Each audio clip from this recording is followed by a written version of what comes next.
Hello there, and welcome to Avatar, the podcast. I am co-host Booster Greg. We're very, very monotone today. I don't know why. And I am co-host Acorn Bandit. Good. We're going to do the entire episode just like this. Just kidding. Welcome on in, everyone. We missed you so much. Today, we're going to be talking about Book 3, Episode 6, The Avatar and the Firelord, or as we like to call it, Roku's story. That's right. And before we dive in to this wonderful backstory of the previous incarnation of the Avatar, we got a few 5-star reviews to read out here from the wonderful, wonderful people who decided to give us a 5-star review over on Apple Podcast. Remember, we could read your review if you like as well, if you leave it. And it has to be written because we can't read what's not written. Anyways. Yep. Acorn, who's the first one? The first one comes from Important Music Listener, which immediately makes me wonder, who are they? Are they A-list, important? They're important. Somehow? It's in the name. They're important. Who are they? Who are they, though? They're so important, we can never know their name. They write, love this podcast so much. This podcast is so good, and the hosts break down Avatar so well and help explain. I thought I knew a lot about Avatar, but the hosts do a lot of research, and it is very well done. Their fun facts make you question how you look at the show and how well it was made. I love it, and it definitely is 5-star. Oh, thank you. That's so nice. Thank you so much. We do actually put a lot of time and effort into researching, so we're so happy you all enjoy it. Yes, and might I say thank you for allowing us to be in the upper echelon of music listeners by gracing us with your 5-star review. We appreciate it. The next 5-star review comes from Shiny Tiger, and they write, thanks for making this podcast with 3 exclamation marks at the end. I love Avatar, and you guys made me love it even more.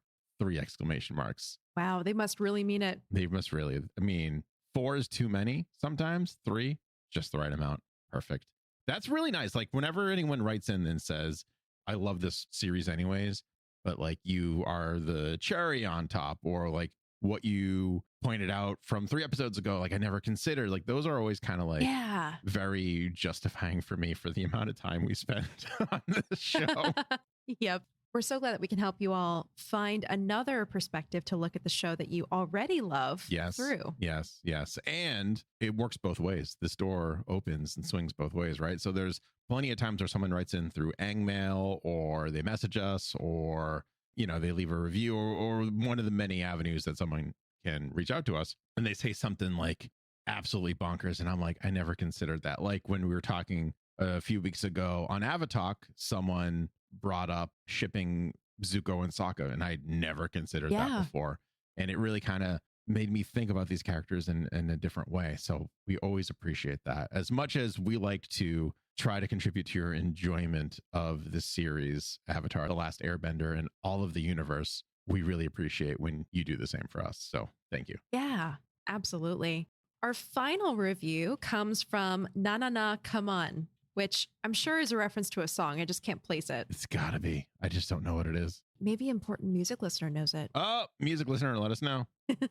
Na Na Na Come On says, I need more. Hi guys, I'm a Spotify listener, and Spotify is like censored with a little star. Remember, I was saying this last week, everyone. It's already here, this review. I just looked up those lyrics. It's a Rihanna song. Oh, is it? Okay. I guess, yeah, that's what Google tells me. So hopefully I'm right. Hi guys, I'm a Spotify listener, but I wanted to pop over to Apple Podcasts to leave a 5-star review. I'm new to Team Avatar as I just finished the series less than a month ago. I immediately went looking for a podcast and found you guys first. I could not believe my luck to find such an endearing podcast on the first try. I cannot wait until you guys are back for season 3. Well, guess what? We're there. We're back. We're 5 episodes, 6 episodes now into it.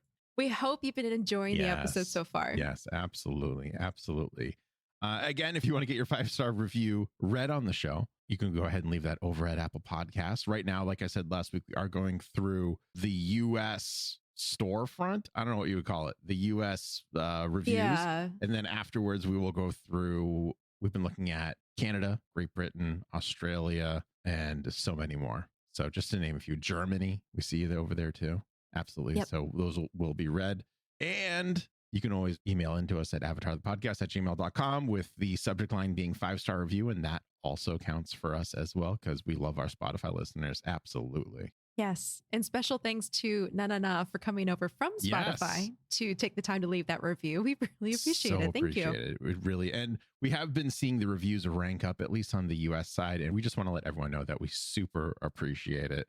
Whether you just found us a week or two ago, or you've been listening to us since day one, which is now a year and a month ago, which is wild. Yeah, oh my God. Wild. Almost at the year and 2 months ago mark. We're getting real close. But we appreciate each and every one of you. Thank you all for writing in. Thank you all for finding us. And thank you especially to all of the patrons out there who are participating in the 100-year war. They've already gotten their first ever secret podcast episode. So hopefully you enjoyed that. I can't wait for number 2. I love what we came up with. They were so good. I was so happy with both of them. It's just amazing. Absolutely amazing.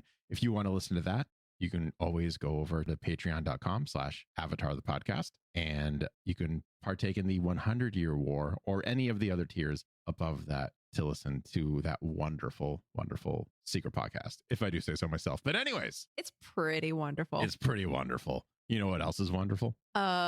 Avatar's Roku? Avatar and Roku. History and gossip about the old Firelord? Yes, that's right. And this particular gossip was written by Elizabeth Welsh Ehas and was directed by Ethan Spalding. Imagine gossip that has a writer and a director. So good. Amazing. Amazing. Well funded. Mm-hmm. Our episode begins with a wall of flames. Avatar Roku emerges from the darkness and informs Aang that it is finally time for him to learn of Roku's history with Firelord Sozin. This will help the young Avatar to better understand how the war began and how to end it. Meet me on my home island on the day of the summer solstice, Roku says, and Aang agrees in his sleep, revealing the instructions to be part of a dream. Yeah, this was kind of a weird opening for an episode. I feel like, nothing against Elizabeth, because she's a wonderful writer, and like many of my favorite episodes were written by her. But I feel like this was kind of tacked on in the beginning. Like they had this whole big thing planned, this big dramatic episode planned. And they're like, but how do we without just cold opening, which I think they should have done, just be like, all right, you figure it out, within 20 minutes or within 10 minutes, it'll be a Roku story. Yeah. But they're just kind of like, no, put that in for the kids. And it's like, all right, fine. Yeah, you saying that, I actually think that might be closer to the truth than you think it is, because I was reading the team specifically noted that this was a very challenging episode because they were depicting not only various characters at different stages in their lives, there was extra time that they spent into the character design, but they were also trying to tell this epic story of Roku's life and Sozin's ultimate betrayal of him in 22 minutes. Yeah. So it is a little unusual for a kids show. So I think that they put a lot of emphasis and a lot of time into structuring the story itself. And then they probably just ran out of time. They're like, all right, dream sequence. Yeah, let's do it. Let's go. Apparently Roku can only talk to Aang in dreams now. I don't know. There's some things that I was like, I don't know if I like this, but I love this episode. Don't get me wrong, but there's those little details again that I'm like, maybe could have done without this. I will say, while I'm reading the synopsis, once we get into the Roku and Sozin kind of stuff, I'm going to leave out the parts where it's like, and then Aang turned over in his sleep, and then Zuko turned the page on the scroll. I'm just going to leave that out because for me, it kind of interrupted the flow of the series. Yeah. Let's focus on Roku and Sozin. That's the real good stuff. We join Zuko. As I say that disclaimer, I'm going to let you know, this is one of the few times where I say we join Zuko. We join Zuko as he's also fast asleep in bed. His eyes suddenly open and he runs to his chamber door. He sees a figure cloaked in darkness sneak away from down the hall. Zuko is about to go after the shady figure, but notices a scroll on the ground. He picks it up and reads its contents. You need to know the story of your great-grandfather's demise. It will reveal your own destiny. Zuko stares down the hallway and glares at the darkness.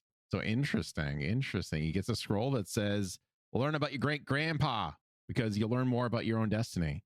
Yeah. Who is sneaking through the hallways at night in the palace? Who leaving him some suspicious, interesting scrolls? Yeah. We don't know. My first thought actually was that it was Ursa coming back to the palace to leave him a message, but I think she's long gone. Yeah, I don't think she's sneaking. I feel like if she was sneaking around the palace, she'd be found out pretty quickly. Yeah. Yeah. The next morning, Team Avatar makes their way to Roku's home under the guise of a cloud. When they land, Katara notes that there isn't anything on this island. It's just two volcanoes, and it's pretty barren too. It's like dead. Mm-hmm. There's no green. Toph corrects the young waterbending master and tells the group that there is an entire village buried in ash. Back at the palace, Zuko is staring at a painting of Firelord Sozin. Azula walks by and makes a crack about painting Zuko's good side, but Zuko ignores his sister's jab and asks about her knowledge of their great-grandfather's history. Azula tells her brother that Sozin began the war and that he spent his early years secretly preparing for it. He was as patient as he was clever, as he famously waited for the comet and used its power to launch his full-scale invasion on the world. When he died, he was a successful man. But how did he die? Zuko asks. Didn't you pay any attention in school, Zuko? He died peacefully in his sleep. He was ancient, his sister says as she walks off. Zuko continues to stare at the painting of his great-grandfather, frustrated but determined to get answers. Oh, man. I want to talk about these paintings because, first of all, they are absolutely gorgeous. Second of all, I find it pretty ironic that Ozai's painting has the most fire out of all of them. It seems appropriate, very Ozai. Mm-hmm. But also, the team specifically designed 5 different posters to represent the last 5 Fire Lords, but they never got around to naming the oldest 2. So that means that they never came up with a name for them. So really, all we know from that wall are Sozin, Azulon, and Ozai. And as we're going to see throughout the rest of this episode, this is the most complex episode of the series and had the most background designs of any episode. They went all out with this one. For sure.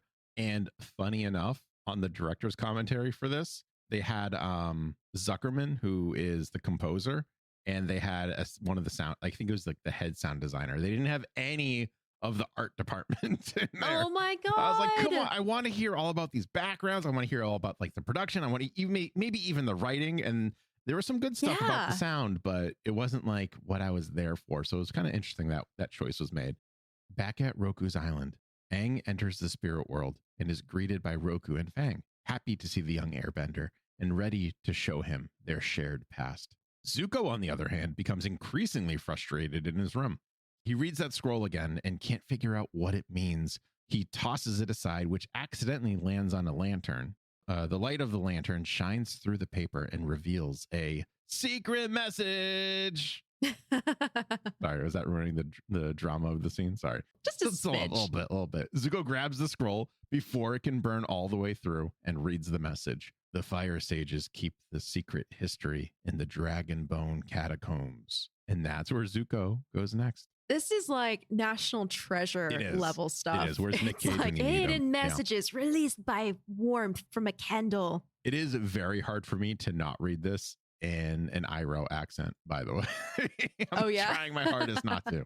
He watches as a fire sage opens a secret door in the ground using firebending and patiently waits until the coast is clear. He then mimics the bending of the fire sage and walks down a spiral staircase, which leads him to a hallway that is lined with bones of dragons. Zuko finds a sculpture of Firelord Sozin and places his hand on the Fire Nation emblem on the sculpture's chest. He then releases a fire blast. Fire fills the statue's face as it moves aside, revealing a chamber that contains Sozin's last will and testament. Zuko picks up a scroll and begins to read. Oh, man.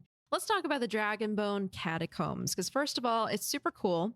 Second of all, it reminds me of the catacombs under the Red Keep in Game of Thrones. Oh, yeah. Very similar, dragon bones, the whole shebang. Mm-hmm. But they were apparently constructed in the Fire Nation underneath the High Temple sometime after the unification of the Fire Islands. It was created to serve as the burial grounds for all of the Fire Lords in the nation's history, so also very similar to crypts and catacombs that you would see in all of these old cities in our world. The catacombs were periodically expanded to accommodate crypts for each successive Fire Lord, and the walls were painted with an ever-growing mural depicting the nation's history, including its myths and legends. It is also at this point, if we remember back to the library episode, this is the only known repository of scrolls detailing Fire Nation history now that the Fire Nation wing of Wan Shitong's library has been burned. That's right. Yeah. Huh. I wonder if they like picked up a few scrolls from Wan Shitong and just like, yeah, this goes here now. Yeah, we talked about that, wondering if Zhao had taken any of the scrolls with him. That's right. I forgot we talked about that. Yeah, I bet she did. I still think he did. That's what happened in my mind. Yep. Zuko hears the voice of his great-grandfather, Sozin, as he reads the first scroll. He is told of a time where things were so much brighter for the former Firelord. We see two young firebenders sparring in a courtyard. One notices a tree root sticking out of the ground and forces his opponent to trip over it. But before the other firebender can fall, he is caught by his friend for a brief moment, only to let go. I do want to say this very quickly because I've been sitting on this bit of information for what I feel like is forever. All right. The voice of Old Man Sozin is none other than the, in my opinion, legendary actor Ron Perlman. Wait. If you think Wait, that Hellboy? Yeah, that's right. He is known as playing Hellboy in the original two Guillermo del Toro movies. The best versions. Yes. And as far as some people are concerned, the only versions to exist. Yeah. He also did voice the character for a couple animated movies as well, which was really cool. He is in Sons of Anarchy. If you are a Teen Titans or Teen Titans Go fan, he played Slade, aka Deathstroke, the main antagonist. He was Orion from the Justice League 2003 animated series, as well as Justice League Unlimited, and played Jax-Ur from Superman, the animated series. But he's in so many things. If you don't know Ron Perlman, I feel like you probably don't watch a lot of things, maybe? Because you can't miss him. You trip over a title and you see him, you know? Yep. What's really funny is his name is actually spelled incorrectly in the credits of this episode. Oh, no. They put an extra A in there. It's not like Pearl, like the actual Pearl, like Pearl. It's Perlman. Oh, that was okay. kind of funny. That was kind of funny. That's the voice of Old Man Sozin. If it sounds familiar to you, he did have that very Slade raspiness kind of to a monotone. He did. Yeah, it was really cool. Let's go see these young firebenders. Looks like I win again, Roku, the first bender says. Are you kidding? The tree root did all the work. Nice one, Sozin, Roku tells his friend. So right off the bat, we are seeing that we have the former Firelord Sozin and the former Avatar Roku. It's so nice. Being buds. I love getting backstory. I know, being best buds. Yeah, really cool. They have this really like interesting dynamic where it's like close to being brothers. Like that you can tell right from the scene that they are super close and what will happen afterwards. Teen Sozin is voiced by Sean Marquette, who, if you've ever seen Foster's Home for Imaginary Friends, he was the main character. He was the kid. He played Mac. Really? Yep. Oh my God, Max? Yep. He was Mac, M-A-C. Yep. He is in the Goldbergs. He was Pence in Kingdom Hearts, who was from Kingdom Hearts 2 on. He was one of the friends that Roxas made. And he was Sam in Rocket Power. So he was the blonde kid, a little heavy set with the glasses. He's one of the main characters. Oh, in Rocket Power. Yep. I watched Rocket Power. Yeah. Teen Roku is voiced by Andrew Lewis Caldwell, who will be in the upcoming The Matrix 4. He was in iZombie as Harley Johns, and he was Thor in Hannah Montana. I didn't know there was a character named Thor. I didn't know there Hannah was Montana. Me either, but he was in there, and he's in quite a few episodes. Aang is surprised to hear that Avatar Roku was actually friends with Firelord Sozin, but Roku tells his newest incarnation that at this point, he was just Prince Sozin to the world, and they weren't just friends. They were best friends. Yeah. As Roku and Sozin leave the courtyard, a young woman walks by, which causes Roku to blush. This young woman, by the way, she's voiced by your best friend, Gray, Delilah Griffin. Yes, she is. I recognized it when she talked at their wedding feast. Also, if you look closely, her hair is very similar to Katara's in her Fire Nation disguise. Yes. This young woman walks by, who we now know is going to be the future Mrs. Roku, future Mrs. Avatar. Yep. And Sozin nudges his best friend, and, you know, he's being a bud. He's being his wingman. He's like, you know, go talk to her. Roku does, but before he can even get a word out, the young woman walks off, and Roku falls to the ground in defeat. Sozin takes a seat next to his friend and sprinkles blades of grass on his friend's face. I looked up what the cultural significance of this was, and I couldn't find anything. I think it was just being goofy, like friendly and goofy, and like it's like poking. It seems so specific, though. Yeah, I interpreted it as like poking your friend out of fun. Yeah, I can see that. I It's don't know. like just something absent to do while you're just laughing at your friend's expense. My modern interpretation and thinking of like how we in very casual ways refer to like someone being like dead, being like, oh, like I died right there, right? Like that's what I kind of like. He's burying his friend because he's dead. That's how I kind of like looked at it. That's a nice modern interpretation. Yeah. But like, yeah, I looked up what that was, and all I got was how to mow your lawn articles on Google, so I couldn't find anything. Yeah, seems right. But I did learn a couple new techniques for mowing my lawn, so I'll try those out.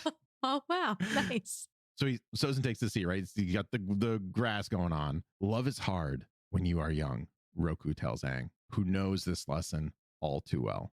Roku assures Aang that it gets better, and the two rush off to a birthday party. Now, the interesting thing about this birthday party is you would think that maybe it's Sozin's or maybe it's Roku's. The two friends actually shared a lot of things in common, and one of those things was the fact that they have the same birthday.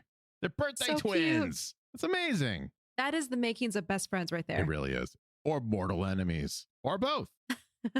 At the party, Roku nearly trips when he sees the young woman from the courtyard watching him. Sozin catches his friend and laughs. Suddenly, a group of fire sages crash the party. Sozin immediately thinks that something happened to his father, but the fire sage leading the group tells him that they are not here for the prince. They are here to announce the identity of the next incarnation of the Avatar, Avatar Roku. Everyone bows immediately to Roku, who is frozen in place, which is kind of ironic considering he's a firebender. It takes a moment for it to sink in, but Sozin eventually bows to his best friend. Soon after the announcement, the day came where Roku had to leave the Fire Nation to master the other three elements. Sozin gives his friend a little sass and asks why he hasn't packed yet. Roku explains that he is not bringing any worldly possessions with him. It is clear from his body language and his tone that Roku is overwhelmed and everything is moving too fast for him. In order to comfort his friend, Sozin takes off his headpiece and gives it to Roku.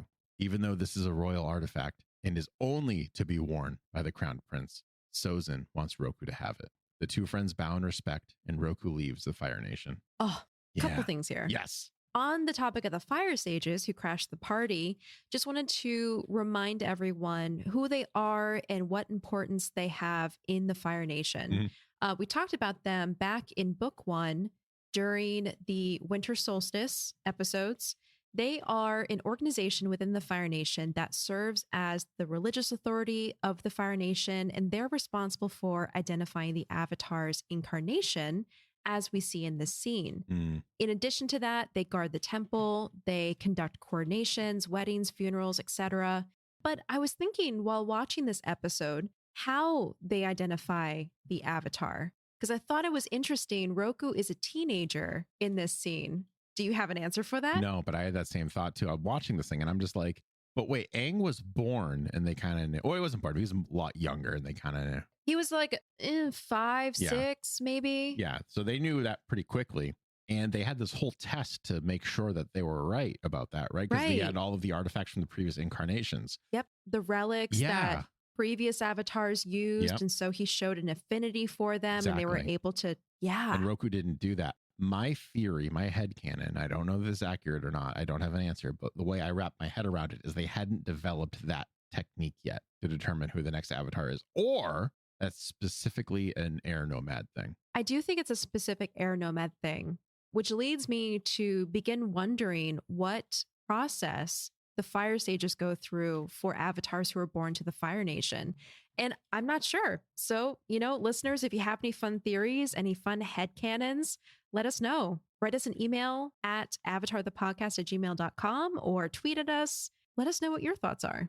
The other thing that was very curious too, which I guess this is kind of spoilery for the end of this episode, but I still kind of want to bring it up, right? Where Roku dies. Spoilers, if you haven't seen this episode, Roku dies at the end. Anyways, and Aang is born. So the world was without an avatar for 13 to 15 years. That's a good question. I actually don't know what the time period is, if there is a gap in between or not. Yes. So it's interesting. So if you think about it, Kyoshi died in 82 BG. Yep. Before genocide. And Roku was born that year, but they didn't know Roku was the avatar until he must have been 13 or 14. He was a teenager at that point. I would even say a 16. They seem like they seem a lot older. You're right. Yeah. Yeah. They definitely seem older than, actually, that's a good benchmark to have, than Zuko or Katara or Sokka. So they might be 16, 17, 18 at that rate. So I would venture to say he was probably 18 at that point. So it was 18 years ish, give or take, where they did not know who the Avatar was and everything was fine. Interesting. Very interesting. Yep. So I think it goes without saying that the air nomads know how to determine who the Avatar is a lot better than the Fire Nation. Much faster. A lot more efficient. Another thing I want to talk about is the headpiece that Sozin gives Roku. Because yes, like they said in the show, that headpiece is only for the heir to the Firelord. And actually the composition of it signifies that, because the headpiece for the Crown Prince has 2 prongs, one on each side, versus the Firelord's headpiece, which has 5 prongs, which face the front. The headpiece is likely influenced by a similar custom during the Han Dynasty in China, because back then, when the emperor chose one of his sons to be his heir, the emperor would personally clasp the headpiece around the heir's top knot and fix it in place with the appropriate hair stick. The process is shown in accurate detail when Roku does this on his own hair upon receiving the headpiece. So I like to think that this is just another cultural reference that the team has made after studying so much about Asian culture and history. Yes. And I didn't mention this in the write-up, but I do want to let everyone know that there is a difference visually between Spirit World Aang and real life Aang. So when Aang goes into the Spirit World, he's bald again. You can see his arrows very prominently. He looks like he did essentially in book 2 and book 1. So it's very interesting. That's a great point. Yep. No hair. Exactly. And keep that in mind too for Roku, for that headpiece later on. Keep that in mind because he's wearing it in the Spirit World. Outside of the Spirit World, speaking of which, Team Avatar watches Aang as he moves around in his meditation. It looks like he's trying to poop. I'm not gonna try to be clever about this. It looks like he's trying to poop. And the group jokes about bathrooms in the Spirit World. And Sokka confirms that there are, in fact, no bathrooms in the Spirit World at all. Yep. I believe we asked our listeners to bookmark that. Yes. For this very moment. Yes. If you recall, Sokka went into the Spirit World in Winter Solstice Part 1. And so he should know about bathrooms, the bathroom situation in the Spirit World. That's right. Although he didn't have any memory at the time when he came out of the Spirit World, he clearly remembered something at some point, which is hilarious. Again, world building, callbacks, references, little things like this. I would not be surprised if he recalled some things during his training with Piandao because of all of the different methods that go into learning sword mastery. Yeah, that's a good call out. Absolutely. Yeah. I do like that, even though Mike and Brian don't usually make poop jokes on the show, that when they do, they make sure it's a callback to something else to keep you thinking and keep your brain going. Right. It's revealed that Aang's funny movements are actually just him getting on Fang, and the 3 ride off to the Southern Air Temple, where Roku shows Aang of his airbending lessons. And I said 3, people can say, but 2. I say no. Fang counts. Fang counts. If Appa counts, Fang counts. The wonderful creatures of this world counts. So there's that. We learn here at the Southern Air Temple that Roku was friends with a young monk Gyatso, and the two enjoyed many laughs together. Aang gets to see his former friend and mentor show off air surfing, which doesn't end all that well because they both just crash to the ground. Some friendships are so strong, they can even transcend lifetimes, Roku tells Aang, smiling at this memory. Oh, cue the tears. I love this scene. Me too. It's so they didn't need to go that hard, but they did, and I appreciate it. Yep. Wow. Oh, God, absolutely. I will say it's weird to see Monk Gyatso as a young kid because I so much see him as an old, wise, bearded man with his airbending necklace and the robes and everything. But, at the same time, I love seeing him and Roku becoming friends. Yes, yes. And I think, honestly, the fact that we can only really see Gyatso in that way is kind of on Mike and Brian, because they've never showed us a young Iroh yet. We saw Iroh when Zuko was a lot younger, but he looked exactly the same. Very similar. Same profile, Everything. Same beard and hair shape. Yep. So that's funny. But yeah, so I really like this whole thought.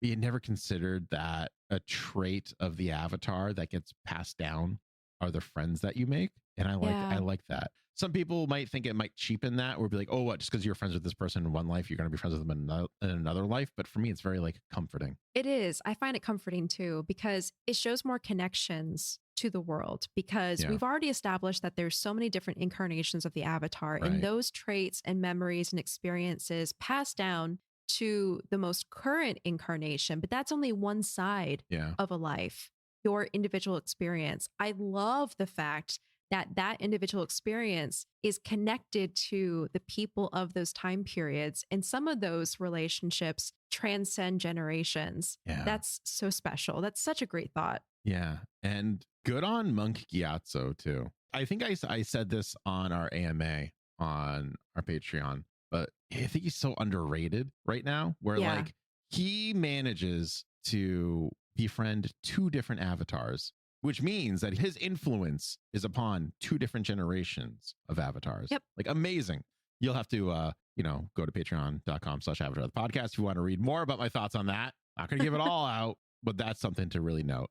After years of mastering airbending, Roku travels to the Northern Water Tribe to begin his waterbending training. While this was especially challenging for Roku, he mastered that as well in time. I do want to point out, it took out years to master airbending. Yep. And when we move from bending to bending, it's not like, oh, let's spend an afternoon doing this. It's years of hard training, and he's wearing the outfits, the garb of the nation in which he's training. Yeah. And just think, when Team Avatar was in the Northern Water Tribe, they trained for maybe a couple months. If that, And then ever since then, Aang's been learning from Katara, and he has still gotten better. But yeah, we're still talking a matter of months here. Yeah. Yeah. So I don't know if that's a result of the previous incarnations of the Avatar helping him subconsciously, or if he's just that much better at learning all these different, and by he, I mean Aang, if Aang's just that much better at like learning all these different forms because he's an air nomad and he's very go with the flow kind of personality, so he can kind of latch on a little easier.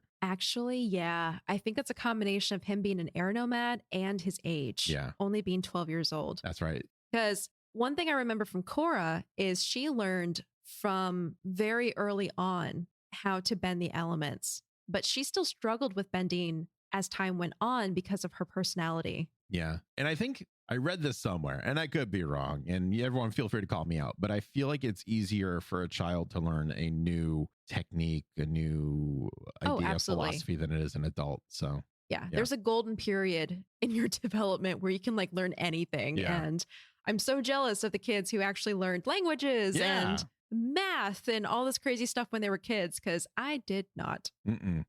Well, I kind of learned a language, but I forgot it. So don't be too jealous. Yeah. Another thing too I found interesting is Roku's waterbending master does not have a name. I was scouring the internet for his name, especially after we learned his next bender or his next master's name. I was like, clearly they must have a name for this guy. No. Before this guy? Yes. After this guy? Yes. This guy? No. I don't know why they just didn't give him a name. But if it helps you kind of place him in the timeline of the world, he was succeeded by Paku in the Northern Water Tribe. Yeah. I'm just going to say this out there. I know I'm talking about the Patreon a lot this episode, but I'm just going to say out there, secret podcast folks, note this guy. Moving on. Very true. To the Earth Kingdom, speaking of masters with names, where Roku tells Aang of his earthbending master, Sud. Sud was a stubborn, blunt, and uncompromising man, as well as a lifelong friend to Roku. Anyone who speaks French or Italian might think Sud or Sud, if how you pronounce it in French, means south or under. So to be south is to be resistant to change or to be stubborn with new ideology, which are the 2 main principles involved in earthbending, which is kind of funny. I also thought it was very funny how much like Toph that Sud is. Yeah. Just from that one sentence we get. It was really funny. It was really cool. Also, Sud does not seem to have the typical green eyes that many other earthbenders have. Again, another trait he has in common with Toph. Yep. Do you think it's possible that the masters maybe get reincarnated as well? Oh, that's a great thought. Interesting. Oh, I love that thought. I don't know. Well, I don't think we'll ever get that confirmed. Let's let that marinate in our fandom brains. Yeah. And we'll address that down the road. It was bitter work, but well worth it, Roku tells Aang. as we see a younger Roku display his mastery over all 4 elements. Okay, this moment. Yes. Okay, first of all, he says bitter work. He said the words. Yep. Wink, wink, nod, nod. He said the thing. Yep. Been there, done that. Yeah. Aang learned a thing. Also, this moment meant more to me than I was expecting because it finally connects the avatar we see in the opening of the show to the actual character. That's right. Same time period and everything. It was just, it felt like coming full circle. Yeah, it was very, like, I got goosebumps a little because we haven't seen an avatar display this mastery yet, all at one sitting. It was really cool. Something else to kind of note is that it looks like Roku is kind of wearing his normal clothes at this point, while he's, like we said, he's going to each of these nations and wearing their clothes. So this seems to be something that was common amongst avatars in normal times. Little slight Korra spoiler here. It's the slightest. She does the same thing as Roku does. She wears the garbs in which she's training for that element. So there. Roku returned to the Fire Nation 12 years later. Pause. 12 years it took him to master all 4 elements. Ridiculous. Or 3 of the 4 elements, which means that he has also returned to his friend, who is now Firelord Sozin. The 2 friends pick up right where they left off, and after some slight grief, and by grief I mean it was like light jabbing, and he's like, he hit this whole like back and forth, was like, you should be bowing to me. Just kidding, buddy, you're great. The 2 friends hug each other. A few moments later for us, but is months later, Roku marries the girl from the courtyard. Her name was Ta-Min. When love is real, it finds a way. And being the avatar doesn't hurt your chances with the ladies either, Roku tells Aang, who, in my opinion, is channeling some Kuruk right there. A little bit. A little bit. Yep. Oh, at their wedding, too, Ta-Min's clothing and hairstyle resembled that of traditional Korean royal brides. Ooh. Yeah. So if you want to see an example of that, reference the costume link from last week's episode in the show notes. It's the Tumblr link. It takes you to this really great side-by-side comparison of different clothing and architecture and its original source in history. And you can find that again on thegeekgeneration.com/avatar. Yes. And it was on this day. I feel like the Godfather reading the sentence. And it was on this day, the day of my wedding, that you come to me. Firelord Sozin shares his plan with his best friend to change the world. On this day, the day of his wedding. Sorry, I'll stop. Sozin tells Roku of how prosperous the Fire Nation has been and how they've entered an unprecedented time of peace. Sozin wants to team up with Roku and share this with the rest of the world in the form of global domination. I was going to say, okay, so we're going from we should share this prosperity with the rest of the world to conquest and occupation? Okay. Yeah, it's very interesting. These past 12 years seem to have changed Sozin.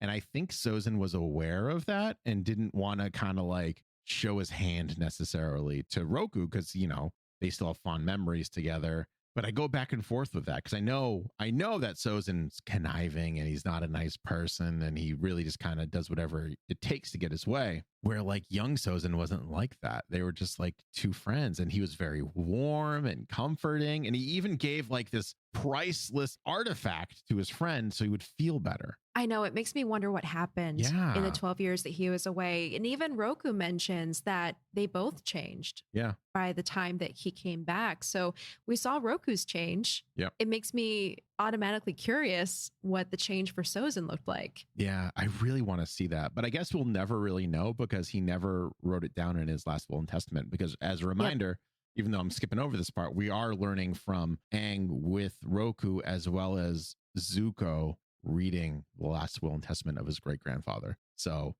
history is being omitted probably on both sides, to be honest. Like, you know, there's 2 sides to every story, but it's like that right in the middle between the 2 stories is usually where the truth lies. And honestly, I love this structure of the episode. The fact that we're hearing the same story told at the same time, just from 2 different perspectives. Unreal. It's a really cool storytelling technique. Yes. Yeah.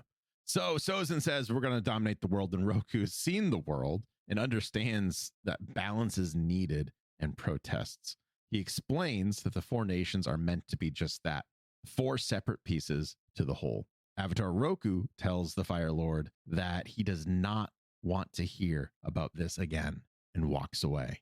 What Roku didn't know at that time is that Sozin went ahead and put his plan in motion anyways, despite warning from the Avatar. Oh, yeesh. Yeah.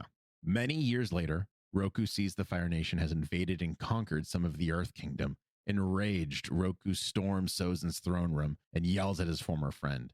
Sozin essentially calls Roku a traitor for even arguing with him. And the way that he addresses his Firelord, he says something like, usually people bow to me. And he's just like, no. Avatar Roku warns the Firelord that challenging him will only end poorly and turns his back on his childhood friend and walks away.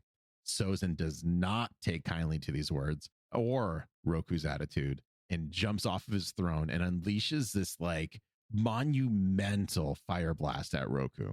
When the flames die down, Roku emerges from the earth behind his opponent, throws him across the room with an air gust, and then pins him to the ceiling with a pillar of earth. 3 of the 4 elements before he can blink. Ugh.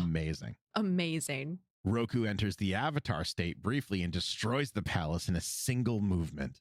I'm sparing you, Sozin, the Avatar tells the Firelord. I'm letting you go in the name of our past friendship, but I warn you, even a single step out of line will result in your permanent end. Sozin glares at the Avatar for a moment, but eventually hangs his head in defeat. Roku leaves Sozin in the ruins of his palace. Yikes. So Firelord Sozin kind of justifies this invasion as sharing wealth and knowledge and prosperity, right? Blah, blah, blah. This is a concept that was derived from Japanese imperialism in World War II.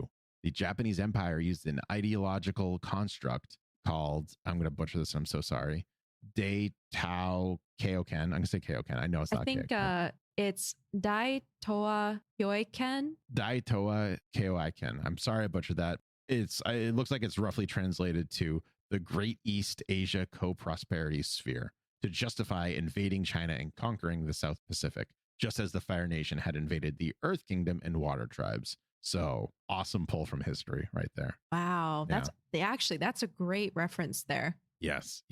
I'm going to take this moment to talk about my favorite background artist, Elsa Garagarza. I love her.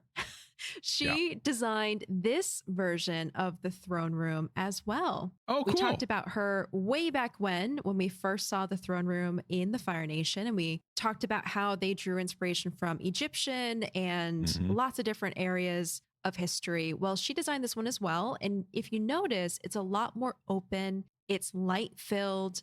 It's not as dark and imposing as the later throne room is. So this ancient version of the throne room was just generally more welcoming. Yeah, it feels more like the Earth King's throne room than it did like that throne room from The Storm. I think it was The Storm. Was that the first time we really saw it? I feel like. Yeah, it was definitely not shrouded in darkness, and the only light coming out of it is the flames in front of the Firelord. The wall of flames behind the throne. Yeah, a little more welcoming than that. Also, very small detail. The moment that Roku blows up the palace, there's an aerial shot of the palace, kind of like a top-down look, and you see the front of it just kind of explode out. Yeah. Well, Elsa designed that as well, and we saw it for maybe 0.5 seconds. Yep. So I appreciate it, Elsa. Great work. We'll freeze frame it and we'll enjoy it for maybe another few seconds. Sozin is not happy with the Avatar, and the Avatar is not happy with the Firelord, needless to say. After this fight, the two did not speak or see each other for 25 years. Wow. Yeah. And here's where we take a second to acknowledge the fact that they grew up as best friends who shared the same birthday, very much the same type of lifestyle, and time pulled them apart. Yeah. And eventually they didn't see each other for 25 years. Like, if that's not a real example of how life sometimes goes, I don't know what is. I know. During these 25 years and afterwards, Roku actually spent most of his spare time on his home island, which we see it in the flashback, and it's green, it's lush. You do have the 2 volcanoes there, but it's very much alive and vibrant. One day, Roku and Tamin are awoken to the island trembling. The two are in such a rush to see what is causing the disturbance that Roku knocks over his royal headpiece that he received from Sozin all those years ago and doesn't even notice. Outside, we see that one of the island's volcanoes has erupted and ash is falling to the ground. Without hesitation, Roku leads his wife to safety as lava seeps down the volcano. Yeah. And we can see here too that there are other people on this island. Oh, yeah, there's a lot. Yeah, I found out there's a small settlement. Even though it's called Roku's Island, there was this like little village. Yep. Roku and Ta Min lived higher up on this like incline underneath the volcano. So their house is like kind of located on the face of the volcano at a higher elevation. This is really cute. I learned that Fang's cave was located adjacent to the house. Oh, Kind of like a garage or something. yeah. Where Fang hung out. But yeah, basically Roku and his wife spent a lot of time here in his later years.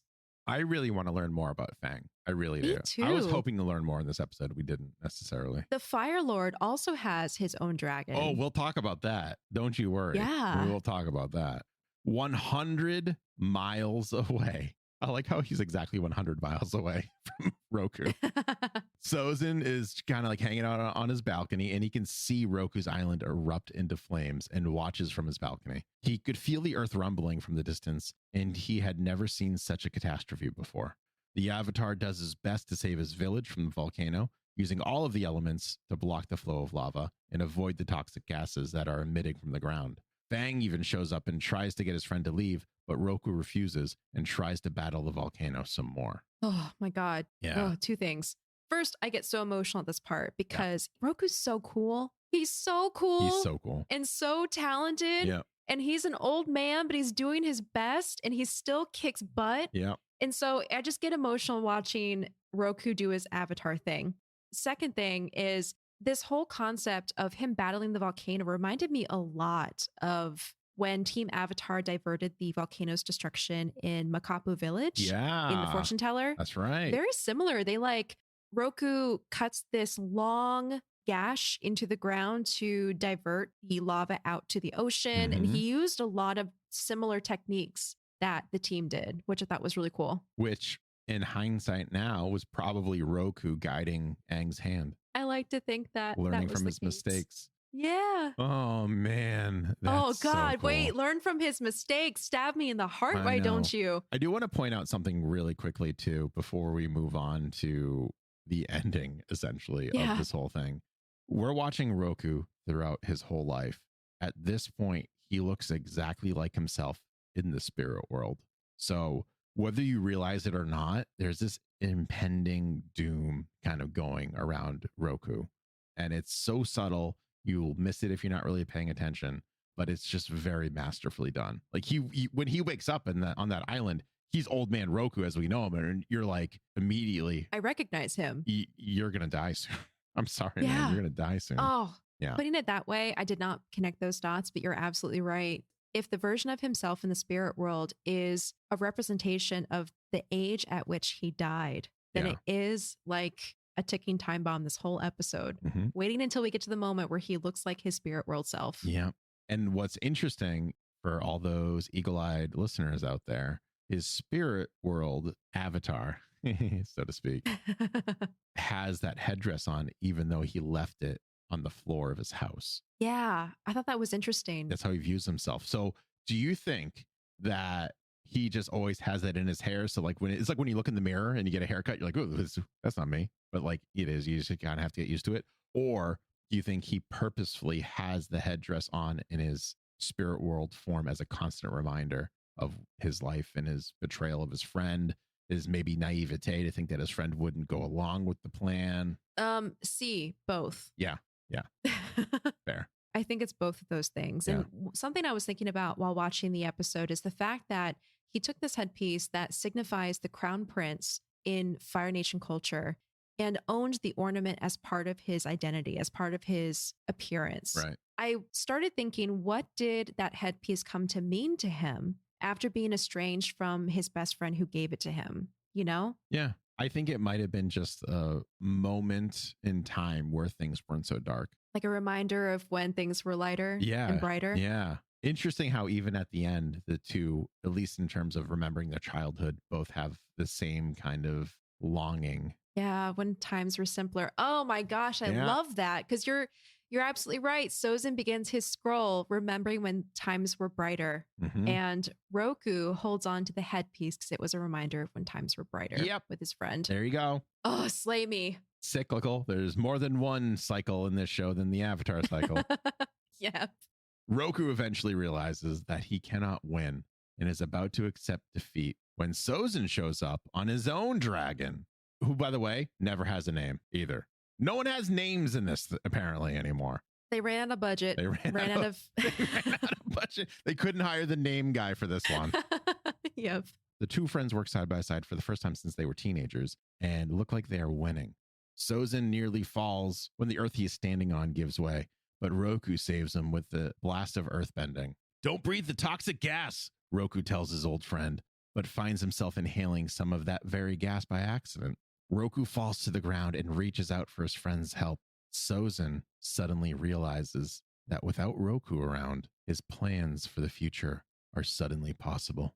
He reminds the Avatar that he has a vision for the future and mounts his blue dragon and flies away, leaving his friend for dead. Oh, that bastard. I can't. So we know that Sozin's dragon is blue. Remind me, what color is Fang? Red. Remind me, where have we seen those colors on dragons before? Well, in a dream that Zuko had one episode. Uh-huh. Are we sensing a trend here? Do we think this might be foreshadowing for something? Maybe. Let's just pin that right there for about 10 minutes later. We'll get to it. Once Sozin flies off, Fang shows up by his friend's side. Realizing that it is too late to escape, Fang coils himself around the Avatar, and the two enter the spirit world together. Oh, I refuse. And it was on this day that Aang was born. I always lose it when Fang, I can't.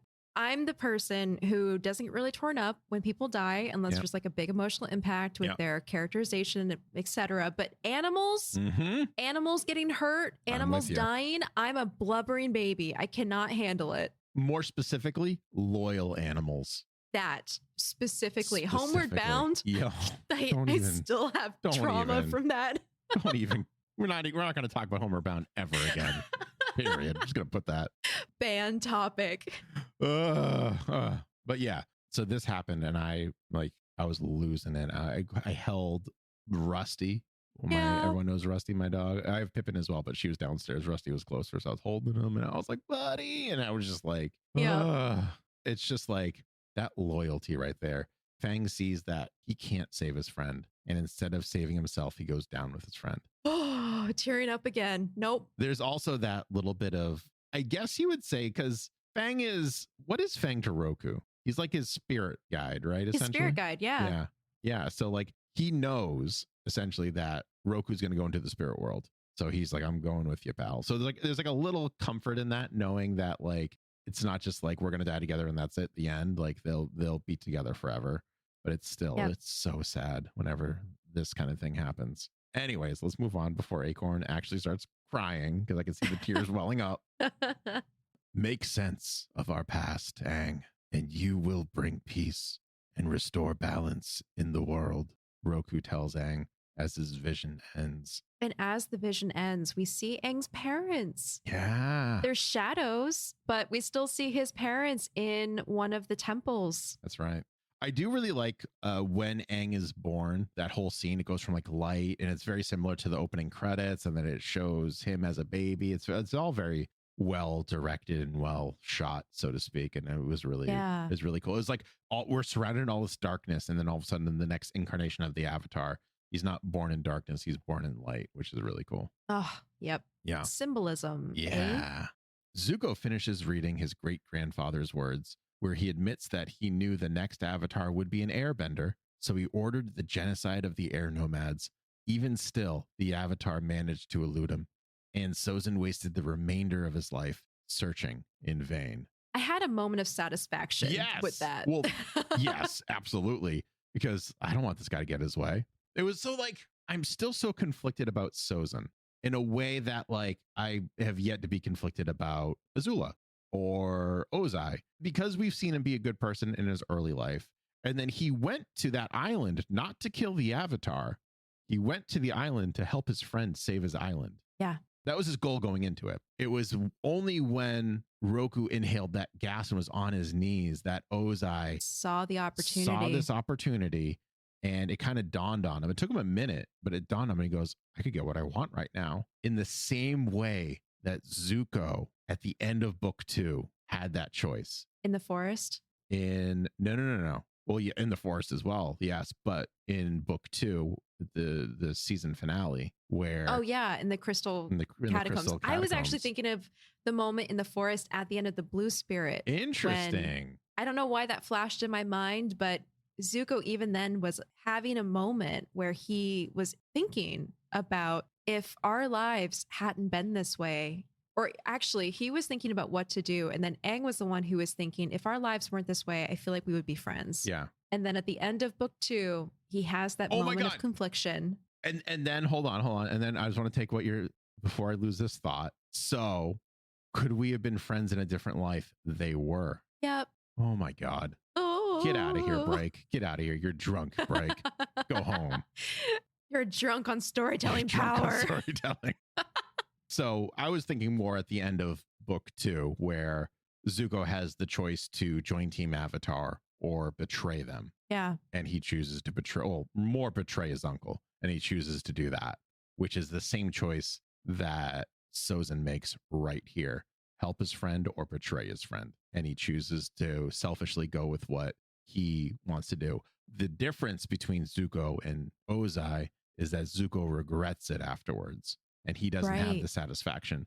Ozai gets a little satisfaction, I would think, by killing his friend, which is terrible and like dirty. And he's like, I can do my next plan, the next stage of my plan. But he never actually gets the satisfaction of killing the Avatar again. So his plans will always get foiled, which is just karma right there. Like, I really like that. So Sozin wastes the remainder of his life searching for the Avatar, which one might argue Zuko wasted the beginning years of his childhood. Not beginning years, but like a good part of his childhood searching for the Avatar. Yep. He took on that task. He picked up right where his great-grandfather left off. In the same area. Yep. Wild. Zuko is furious at the ending of the scroll. He can't believe this is how it all ends. He frantically searches for the ending. He like flips the scroll around. He's like looking. Nothing. This was indeed the last of it. The Fire Prince storms into his uncle's prison cell. He yells that he knew it was Iroh that sent him the initial scroll. He tells him that the secret history isn't so secret to the world because everyone already knows all about it. Iroh then tells his nephew that while his father's grandfather was Sozin, his mother's grandfather was none other than Avatar Roku. Screeching. Yes. This reveal is so good. Also, hearing Iroh talk again after so many episodes of being silent is also satisfying, as if he was sitting there and waiting and biding his time, which we know he has because he's been working out and becoming a beast. Yeah. But he was expecting Zuko to find him. He was ready. He was ready to talk about this, to guide him as he always has. You ready for a voice actor note? Yeah. Iroh is voiced by Greg Baldwin in this episode. This is the first episode in which Greg Baldwin fully took over for Mako. Oh, where he was credited? This is it. Yeah. What a great episode for it to begin. You could tell in this episode that it was not Mako. The delivery was amazing, but not quite the same. Like, you could definitely tell. And you could actually, if you wanted to headcanon this,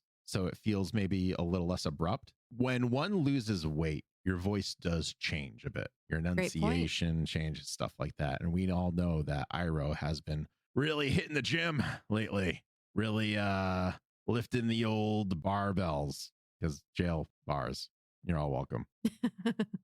So that's kind of how I wrap my head around this one. I like it. Really quickly, too, do you think now, knowing that Avatar Roku is also his great-grandfather, Zuko's great-grandfather, do you think that the blue dragon is Sozin's influence in his like DNA, his soul, and the red dragon is Roku's? 100%. Yeah. Yep. I'm on that too. I love that internal symbolism and how somehow subconsciously, genetically, whatever, Zuko knew and dreams about the red dragon and the blue dragon. So here's a thought, and I don't think we'll know if this is a thing ever, or at least until Korra. We get well into Korra. Do you think there is like a residual change to the lineage of the Avatar afterwards? Sorry, say it again. So like, do you think that if you are the descendant of an Avatar, you're maybe a little more in tune to the spirit world, or there's some residual change in your soul, your DNA, whatever, that makes you different from everyone else? And maybe that's why Zuko can really kind of like tell there's something going on with him. Also, if you listened last week, you might be saying, Greg, you're almost at the end of this episode. You haven't told us the connection you want to make between the beach and Zuko's like crazy outrage about being angry with himself with this episode. Well, here it is. Zuko hates the Avatar with every fiber of his being in the beginning of this series. He still must hate him to some degree by the end of book 2 because he betrays him. Even if it's all like selfish, like self-contained, like I get what I want, you don't just do that without at least disliking your opponent or the person you're going to betray, right? Zuko hates himself because he subconsciously knows that he is the Avatar. He's the descendant of the Avatar, and he can't wrap his brain around it because he doesn't know that information. So he just hates the part of himself that is Roku. Yep. Wild. Absolutely. Wild. Wild and so good. This would be wild for adult fiction. Never mind like a kid's show from, this was 2008, I think, at this point. Like, so good. Also, Zuko's fever dream. Azula was the voice of the blue dragon, and Iroh was the voice of the red dragon. That's right. And Iroh has been to the spirit world and is super spiritual. So he takes on, he takes on Roku's side, versus Ozai by proxy. Azula takes on, And you know what? Now that you mention it, Iroh kind of looks a little bit like Roku. A little bit. He does a little bit. He has the same like floofy side beard. Yeah. Well, it's a stylistic choice. I'm going to say it's a DNA. So Zuko learns that his great-grandfather on his mother's side, or on the other side, is Avatar Roku. And he's yelling at Iroh, why are you telling me this?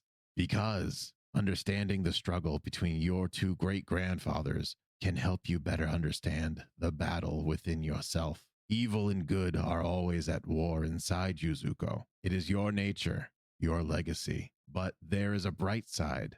What happened generations ago can now be resolved by you. Because of your legacy, you alone can cleanse the sins of our family and the Fire Nation.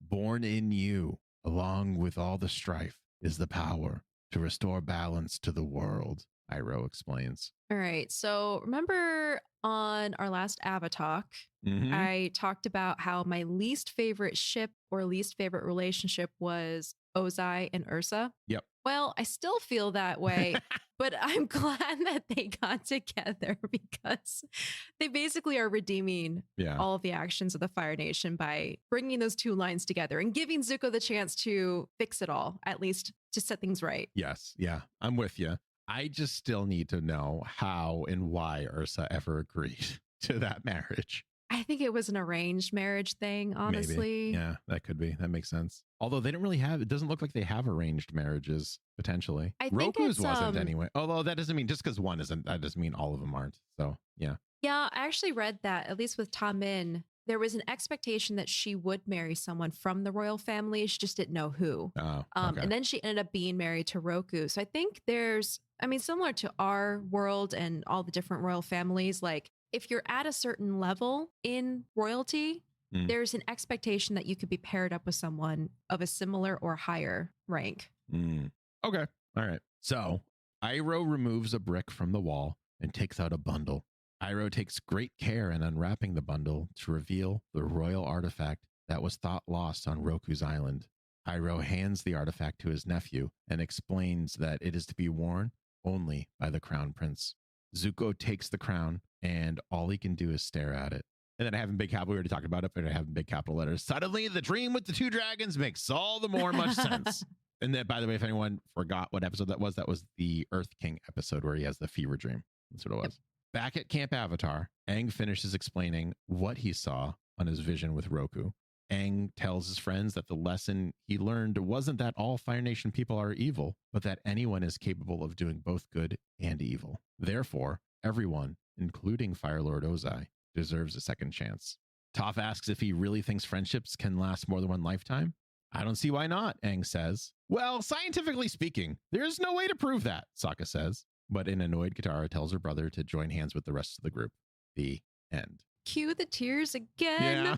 Because of Korra things that I remember. Okay. It's so nice. I just love Sokka. It's so nice. I love Sokka. I know. He's just like, well, technically. We're back to the fortune teller where he's I love it. giving them like reason and logic. So good. So perfect. Really quick note. This is the last episode in the series in which Aang enters the spirit world. So there's nice. that. Yep. Okay. Yeah. The relationship between Roku and Sozin going from friend to enemy is actually opposite to Aang's, to Aang and Zuko's. Yep, makes sense. Slight spoiler, but I feel like if you didn't see this going in that direction, this is the first time you're watching the show with us, you know. We haven't spoiled something in like forever, like a legitimate spoiler. Yeah. So there's that, which is very interesting. It's kind of like mirroring relationships, I guess. I don't know if that's an official term. It's like the world and the timelines and the generations healing themselves. Yes. Yeah, exactly.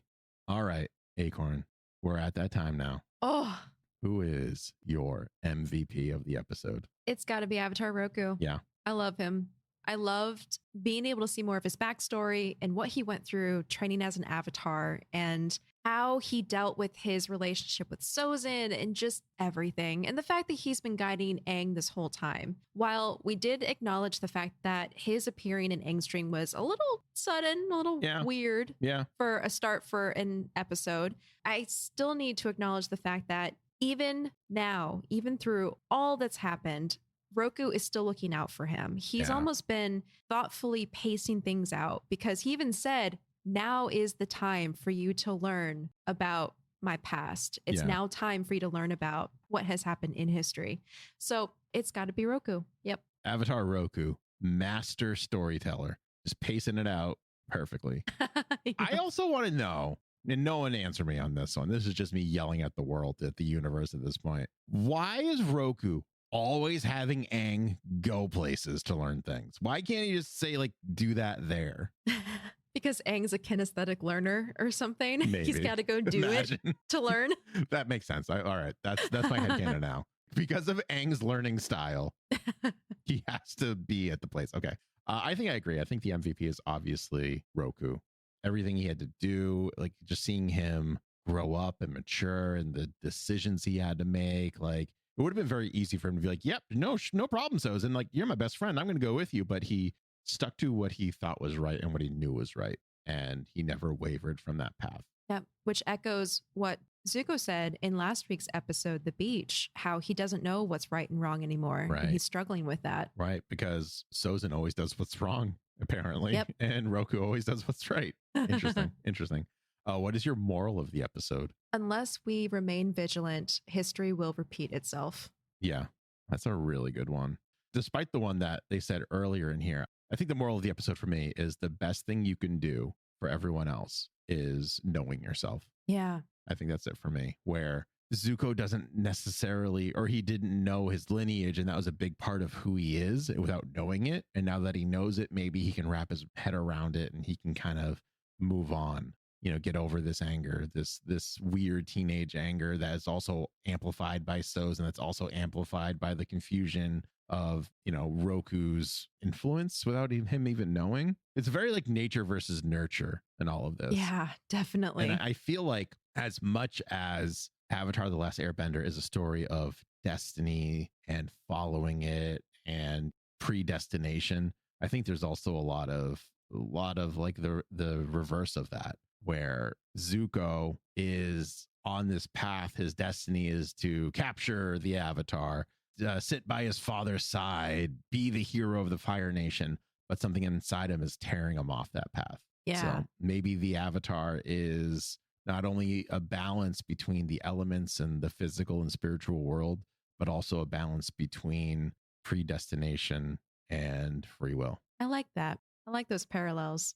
And that means that's it for the episode. That's all of the content and time that we have for this particular episode. I have one small little thing. Oh, yeah. Maybe a small little bow to tie up some loose ends.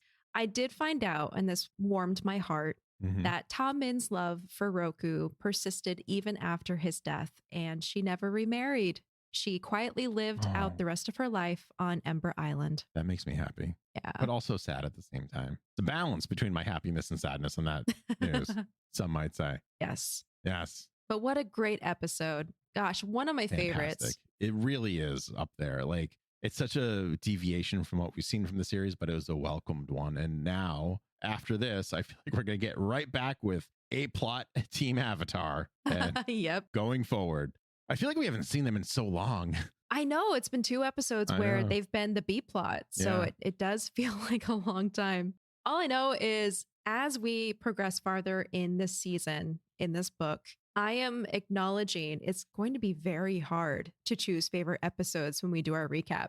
Yeah, I think so too. We'll see. We'll have to wait and see. Fortunately, that's a problem for future Greg. I don't have to worry about that. And as always, if you want to take part in the conversation, tell us what you learned from this episode or who your MVP was, you can always email us at avatarthepodcast@gmail.com. You can leave us a 5-star written review if you would like that read on the show over on Apple Podcasts. You could tweet at us at Podcast Avatar. And if you want to listen to, this is like the 5 millionth time I've said Patreon, but you want to listen to the first episode of Secret Podcast or any ones that have come out after that, want to see some doodle pages, read some AMAs, some blog posts, you can do that over at patreon.com/avatar the podcast. We mention it because there's good stuff over there. Oh, it's so good. I'm so happy with Secret Podcast. It's so good. Anyways, and if you've done all of that and you're still looking for more, you can join me over at twitch.tv/BoosterGreg on Monday and Friday nights. Again, Friday nights at 8:30 p.m. Eastern Standard Time. We have Phone a Friend Friday, where I have one of my very wonderful, talented content creator friends jump on a phone call with me. We answer some silly questions. We have time. Maybe we learn something about ourselves. Maybe we don't. It just kind of depends how it goes, but it's a great time and you should all come. You're all invited. Awesome. It is a good time. I recommend it. Yeah. You can find me online at Acorn Bandit, and you can also find me on joysons.com where I create enamel pins. And if you want to see all the links for all the things I do, you can go to joysans.com/pages/Acorn. That's right. Coming up next time, Wanted, Toph or Alive. And the Combustion Man returns. All this and more next time on Avatar, the podcast.